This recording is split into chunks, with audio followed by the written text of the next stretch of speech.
کو خاص طور سے جمعہ دی ظہر دا وقت بھی قبولیت دعا واسطے قرار دیتا ہے. یہ سارے ساعات وچ قبولیت دعا واسطے اہمیت دیتی ہے. اور سب کو مطلب ایک اہم حصہ وہ جڑا میں عرض کر رہا کہ غروب آفتاب دے قریب عموماً مہمان ہوئے. اور مہمان سے بارے ہے کہ وَأَكْرِمُوا الضَّيْفَ وَلَوْ كَانَ كَافِرًا. کافر کے انہیں مہمان ہیں ان کا اکرام کرو, احترام کرو. دنیاوی کاہش تو بھاوے کافر کرے مالک رد نہیں کرے گا. دنیاوی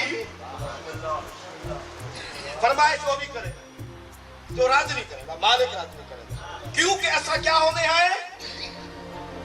بولو بولو کوئی تو میرا اللہ ہوئی مہمان ہے مالک سے. سمجھیں کتنا عظیم, کتنا کریم سادہ میزبان. ذرا ایسا مہمان ہی اپنے آپ کو سنبھالو. ایک پہلو تو یہ ہے نا کہ وہ کیسے مہربان ہے اور کیا طریقہ کار ہے. اور ایک بندے کے دار سے مہمان کوئی تھیا بیٹھے تھے, ان کا ایک دیا معزز مہمان بھی موجود ہے.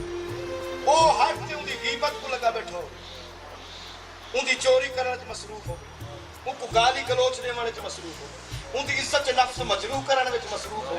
تئید دکھ اتنا مہمان کو نہ تھی سی جتنا میزبان کو تھی. تو اسانے زبان ہاتھ کنوں چلو باقی لحاظ ایسا کچھ پٹوا میں نہیں ہے.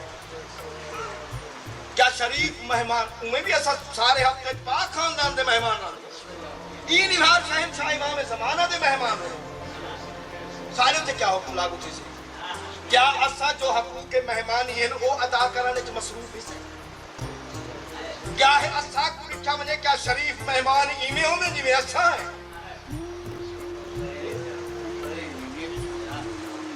یہ جگہ کاؤڑیاں ہونی ہیں چنگیاں نہیں لگتی.